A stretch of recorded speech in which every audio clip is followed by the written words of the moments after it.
عبد الملك زرزور قال ايه؟ لو في نخلة فرعة في حوش بيتك. عزيزي انا هغير التاريخ، بس قبل ما ابدا خلينا نشوف احنا ليه كل مره بنروح كاس العالم بنرجع قبل ما الجمهور يفتح كيس الشيبسي.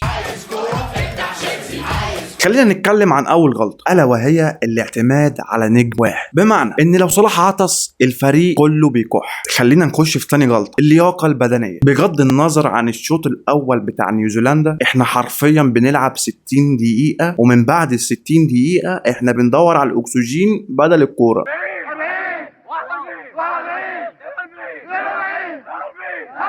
تالت غلطة ان احنا بنبقى نازلين بندافع وهندافع ويلا ندافع. رجالتنا احنا مش في حصن صلاح الدين.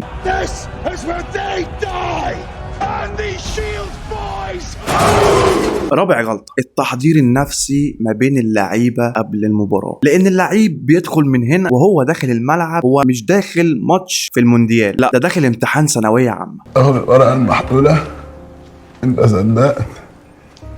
وندخل في النقطة اللي بعدها، ألا وهي التحكيم. ما هو أنا مش هسيب التوجيهات والتعليمات اللي المفروض أقولها للعيبة وأروح أزعق للحكم. حاول وبشتى الطرق أن يشرح للحكم الرابع ما جرى، ويبدو أنه استفاض. معلومة قلتها قبل كده وبكررها يا جماعة، إحنا كعبنا عالي على المغرب اللي هو رابع عالم. المغرب رابع العالم نسخة 2022، مش واخد 7 أفريقيا زي منتخبنا. إنما أنت كمنتخب مصر كعبك عالي على المغرب. رجالة بالروح وبالعزيمة وبالمنتاليتي هم كسبوا هولندا في الماتش اللي فات. هم نازلين الماتش عارفين ان هم هيكسبوا من اول دقيقه لحد اخر دقيقه، ولو انت تابعت هذه المباراه عزيزي المشاهد فانت هتفهم كلامي. تعال بقى نفترض انا وانت ان اتحاد الكوره اتصل بيا الصبح وقال لي انت هتدرب منتخب مصر لحد ما ماتش استراليا يخلص. واد الجون بتاعهم فاروق اللحام تبعنا، قعدنا معاه امبارح وخلصنا الدنيا. بخم وزي ما ابو تريكه قال احنا بلد ال100 مليون مدرب، وانا اولكم وجاي النهارده علشان خاطر احط معاكم التشكيل لمباراه استراليا. والكشتيل تكالي والتشكيل كالتالي: شوبير في حراسه المرمى، ياسر ابراهيم ورامي ربيعه قلبين دفاع، الباكات محمد هاني على اليمين وكريم حافظ على الشمال علشان خاطر فتوح مصاب. ونيجي لنص الملعب اللي هي اهم نقطه في الماتش، والمره دي هنلعب ب3 في نص الملعب، الا وهما مروان عطيه، محمود صابر، وامام عاشور.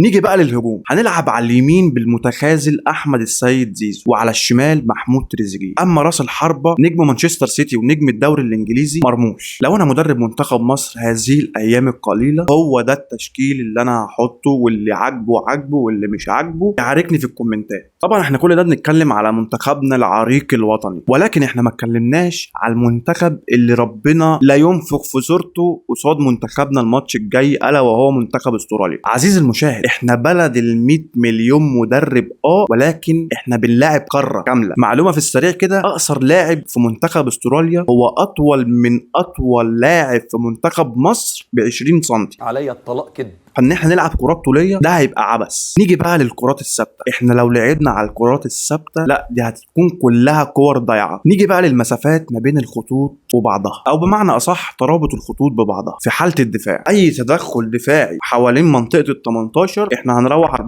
نيجي بقى لاهم 3 نقط من حيث قوة لمنتخب استراليا: الكرات الثابتة، وعندهم تنظيم في الدفاع اللي بناء عليه بيعملوا هجمات مرتدة مش طبيعية. غير الصلابة الدفاعية هم عندهم قوة بدنية تهز جبال. اللي يهمني دلوقتي هي نقاط الضعف بتاعتهم مش نقاط القوة، لكن لازم اكون عارف نقاط القوة، ولكن اللي هشتغل عليه اكتر هو نقاط الضعف عندهم، الا وهي رقم 1 بطء الدفاع عندهم. فبالتالي احنا لازم نشتغل على سرعة الهجوم على الدفاع البطيء بتاعهم. تاني نقطة هي استغلال المساحات خلف الأظهرة بتاعتهم، لازم نستغلها بمرتدات كشافات على عينيهم ما يشوفوش قدامهم. النقطة رقم 3 هي ضعف تحضير عندهم، يعني الهجوم عندنا ونص الملعب لازم يضغط بغباوة.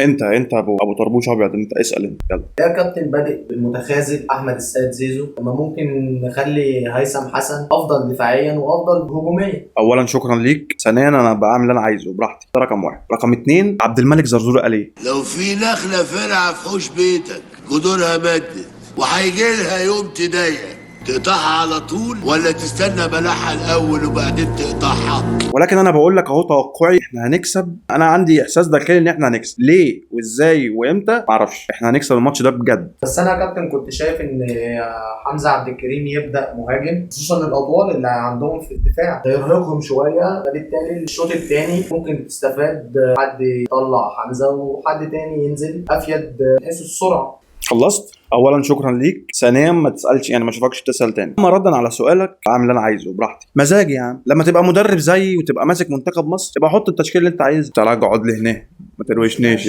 ما تروشنيش. عايزك تكتب لي في الكومنتات التشكيل الاقرب والناجح لهذه المباراه، وعايزك تتوقع معايا نتيجه الماتش ده، لانك لو توقعت صح يا ربنا يدخله الجنه يا رب. عايزك تستنى مني حلقه جديده ليله هذه المباراه. لا اله الا الله، بحبك. سؤال تاني بس يا ضيف